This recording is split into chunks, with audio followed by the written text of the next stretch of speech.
ပြင်သစ်အီတလီစပိန်ဂျာမနီ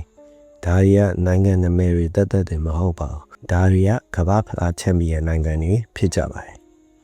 ဒါပေမဲ့သူတို့အားလုံးကအဲ့ဒီကမ္ဘာဖလားကြီးကိုကင်မြောက်ပြီး၄နှစ်အကြာမှာတော့အုပ်စုအစည်းအဝေးတွေအိမ်ပြန်ခဲ့ကြရပါတယ်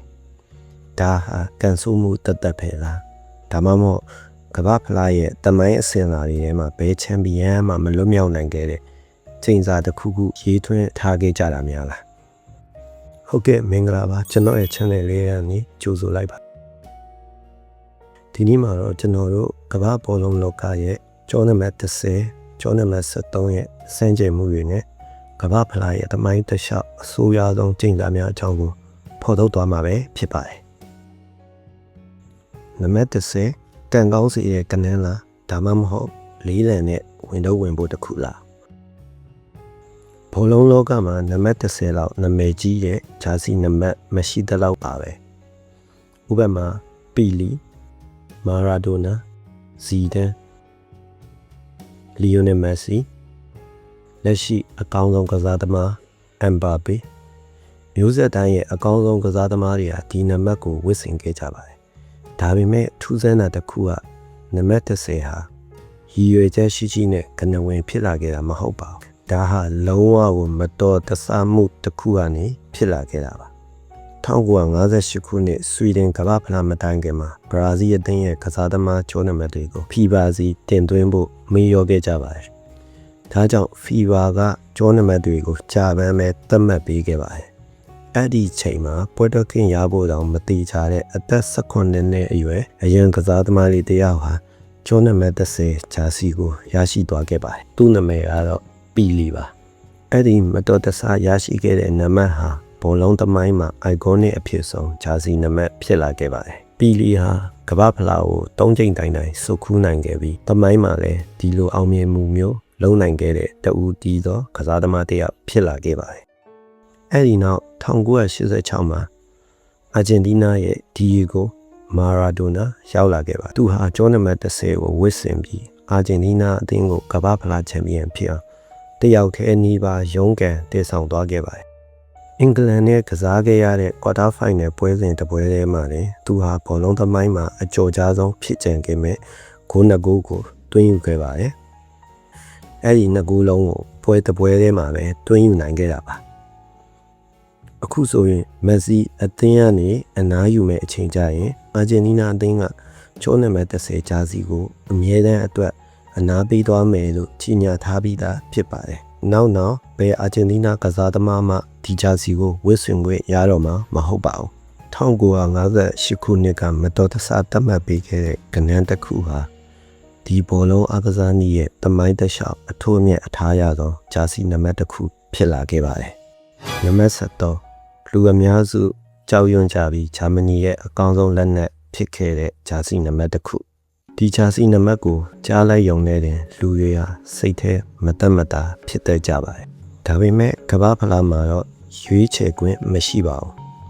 1954ခုနှစ်မှာကစားသမားရဲ့ကျော်နံပါတ်တွေကိုစတင်မိတ်ဆက်ကလေးကဖီဘာဟာအသင်းတိုင်းမှာကျော်နံပါတ်73ပါဝင်ရမယ်လို့စီမင်းထုတ်ထားပါတယ်မဝစ်စင်လို့မရပါဘူးတယောက်ကတော့မဖြစ်မနေဝစ်စင်ရမှာပါနိုင်ငံအများစုအတွက်တော့ဒါဟာဘယ်သူမှမလိုချင်တဲ့ဂျာစီနံပါတ်တစ်ခုဖြစ်လာခဲ့ပါတယ်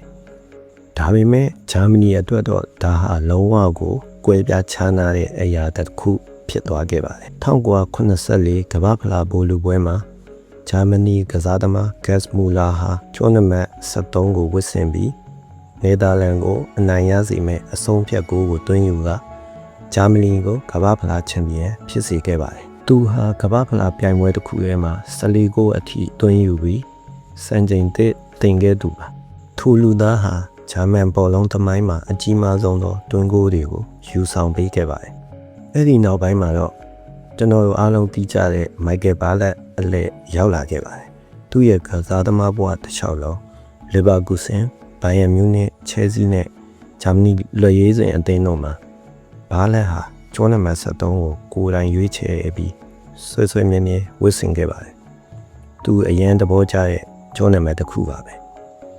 ဒါအပြင်ဘိုင်ယန်မြူးနစ်နဲ့ဂျာမနီကစားသမားဟောင်း多曼穆拉ကလည်းအဲ့ဒီအစင်းလာကိုဆက်ခံခဲ့ပါတယ်2014ကမ္ဘာဖလားမှာဂျာမနီအတွက်ကျောင်းနံပါတ်73ကိုဝစ်ဆင်ပြီးသူဟာဘရာဇီးမြေမှာကမ္ဘာဖလားကန်မြောက်နိုင်ခဲ့တဲ့လူစရင်းထဲမှာပါဝင်ခဲ့ပါတယ်ကစားသမားအများစုပြေးလွှားရှောင်တိန်ကြတဲ့ထိုနံပါတ်ဟာဂျာမနီကိုတော့ကမ္ဘာဖလား2ကြိမ်တိုင်ရရှိစေခဲ့ပါတယ်တချို့အသင်းတွေအတွက်ကကျောင်းနံပါတ်73ကကန်ဆိုတက်ပေမဲ့ဂျာမနီအသင်းအတွက်ကတော့တားဆီးမရတဲ့ခွန်အားနံပါတ်တစ်ခုဖြစ်ခဲ့ပါတယ်အခုဆိုရင်တော့ကမ္ဘာဖလားကိုသိမ်းပိုက်ပြီးရင်နောက်နှစ်ပြိုင်ပွဲမှာအုပ်စုအဆင့်ကထွက်သွားတဲ့ရတဲ့ချန်ပီယံများရဲ့အကြောင်းကိုရောက်ရှိလို့လာပါပြီ2002ခုနှစ်ကမ္ဘာဖလားကစလို့လက်ရှိပို့ဆွဲထားတဲ့ကမ္ဘာဖလားချန်ပီယံအသင်းဟာနောက်တစ်ချိန်ပြိုင်ပွဲရဲ့အုပ်စုအဆင့်မှာတင်ပြုတ်ကျန်ခဲ့တဲ့ရာခိုင်နှုန်းဟာ80%အထိရှိနေပါတယ်16တင်အဆင့်မဟုတ်တယ်လို့ကွာတာဖိုင်နယ်အဆင့်လည်းမဟုတ်ခဲ့ပါဘူးရှုံးထွက်အဆင့်နေမစားတင်တဲ့အုပ်စုအဆင့်မှာတင်ထွက်ခွာခဲ့ကြရတာဖြစ်ပါတယ်2000နဲ့ကမ္ဘာဖလားမှာပြင်သစ်သူတို့ဟာလက်ရှိကမ္ဘာချန်ပီယံအဖြစ်တင်မကပဲဥရောပချန်ပီယံအဖြစ်နဲ့ပါဒီပြိုင်ပွဲရဲကိုခြေလန်းလှမ်းလာခဲ့တာပါသူတို့ရဲ့အုပ်စုထဲမှာဒိန်းမတ်ဥရုဂွေးနဲ့ကမ္ဘာဖလားကိုပထမဆုံးအကြိမ်လာကစားတဲ့အာဖရိကတိုက်ကစီနီဂေါအသင်းတို့ပါဝင်ခဲ့ပါတယ်ခေါ်ဆောင်လာတဲ့လူစင်းရဲ့အပေါ်မှာတော့AACC ကြော်ဖျက်နိုင်မဲ့အုပ်စုပေါ့ဒါပေမဲ့ပြင်သစ်ဟာ၃ပွဲလုံးမှာတကိုးမှမသွင်းနိုင်ပဲအုပ်စုရဲ့နောက်ဆုံးနေရာနဲ့ပြုတ်ကျန်ခဲ့ပါတယ်ဒါဟာသမိုင်းမှာလက်ရှိချန်ပီယံအသင်းတင်းရဲ့အဆိုးရွားဆုံးအုပ်စုအဆင့်ဆွမ်းဆောင်ရည်အဖြစ်အခုချိန်ထိကြံရစ်နေသေးပါပဲ2010ကမ္ဘာဖလားမှာအီတလီအသင်း2006ခုနှစ်ကချန်ပီယံတွေဟာပါရာဂွေးစလိုဗက်ကီးယားနယူးဇီလန်တို့နဲ့တအုပ်စုတွေကြာရောက်ခဲ့ပါတယ်ပရိုဖက်ရှင်နယ်ဘောလုံးလီတောင်တိချာမရှိတဲ့နိုင်ငံနယူးဇီလန်ကအီတလီကိုတရေကစားသွားခဲ့ပါတယ်အီတလီဟာပထမ2ပွဲတရေကြပြီးတတိယမြောက်ပွဲမှာရှုံးနိမ့်ခဲ့ပါတယ်သူတို့ဟာရှုံးတဲ့အဆင့်တွေမစားတင်ခင်မှာတင်အိမ်ကိုစောစောပြန်ခဲ့ရပါတယ်2014ကမ္ဘာဖလားမှာစပိန်အသင်းဘောလုံးသမိုင်းမှာအကောင်းဆုံးစုဖွဲ့မှုတွေကတသိန်းဆယ်စုနှစ်တစ်ခုနီးပါးစိုးမိုးထားနိုင်တဲ့အသင်းဟာနယ်သာလန်နဲ့ကစားခဲ့တဲ့သူတို့ရဲ့အုပ်စုအဖွင့်ပွဲစဉ်မှာ5ဂိုးတကိုးဆိုတဲ့ရလဒ်နဲ့အရေးနိမ့်ခဲ့ပါတယ်ပရိသတ်အများစုအားပေးဖို့နေရတော့ဒီချာမထိုင်ရသေးခင်ပါတယ်စပိန်ကပြိုင်ပွဲကနေနှုတ်ဆက်ထွက်ခွာခဲ့ရပါတယ်2018ကမ္ဘာဖလားမှာဂျာမနီအသင်းဟာဆွီဒင်မက္ကဆီကိုတောင်ကိုရီးယားတို့နဲ့တအုပ်စုရဲ့ကြာခဲ့ပါတယ်ဒါပေမဲ့ဂျာမနီအုပ်စုကပြုတ်လိမ့်မယ်လို့ဘယ်သူမှမတွေးရခဲ့ကြပါဘူးဒါပေမဲ့တောင်ကိုရီးယားကသူတို့ကိုအုပ်စုနောက်ဆုံးပွဲစဉ်မှာအနိုင်ယူခဲ့ပြီးဂျာမနီဟာ1938ခုနှစ်နောက်ပိုင်းပထမဆုံးကြိမ်ဖြစ်အုပ်စုအဆင့်ကနေထွက်ခွာခဲ့ကြရပါတယ်နှစ်ပေါင်း80အကြာရှုံးထွက်အဆင့်တိုင်းတက်လန်းနိုင်ခဲ့တဲ့သူတို့ရဲ့စံချိန်ဟာလည်းအုပ်စုအဆင့်မှာနဲ့ညီကုန်းချုပ်သွားခဲ့ရပါတယ်ဒီနေရာမှာပိုပြီးထူးဆန်းတာတစ်ခုကတော့ရှိနေပါဒီချိန်သာမိသွားတဲ့အသင်းတိုင်းဟာဥရောပတိုက်ကအသင်းတွေဖြစ်နေတာပါပဲပြင်သစ်အီတလီစပိန်ဂျာမနီအားလုံးဟာဥရောပတိုက်ကပါဒါကိုလွတ်မြောက်ခဲ့တဲ့တစ်ခုတည်းသောအသင်းကတော့2000ကမ္ဘာဖလားမှာချန်ပီယံဖြစ်ပြီးတော့2006ကမ္ဘာဖလားမှာကွာတာဖိုင်နယ်အထိရောက်ရှိခဲ့တဲ့ဘရာဇီးအသင်းဖြစ်ပါတယ်ဒါဟာတိုက်ဆိုင်မှုတစ်ခုမဟုတ်ပါဘူး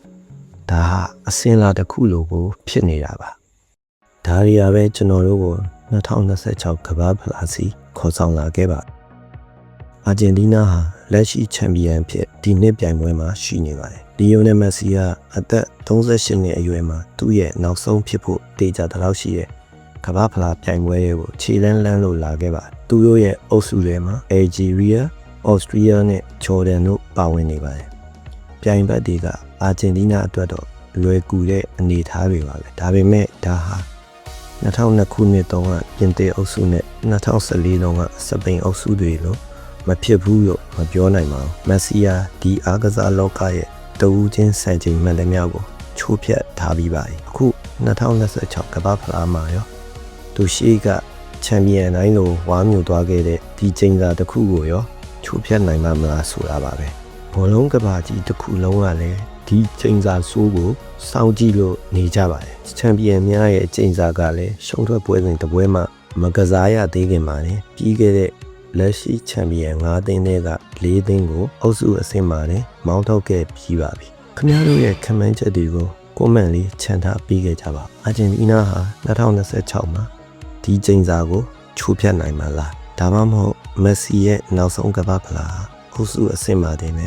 ညီကုန်းချုပ်သွားမလားနောက်လာမယ့်နေ့တွေမှာလည်းပုံလုံးနဲ့ပတ်သက်သမျှအစီအစဉ်တွေဆက်လက်တင်ဆက်ပေးသွားမှာမို့ကျွန်တော်ရဲ့ channel လေးကို subscribe လုပ်သွားဖို့မမေ့နဲ့အောင်နော်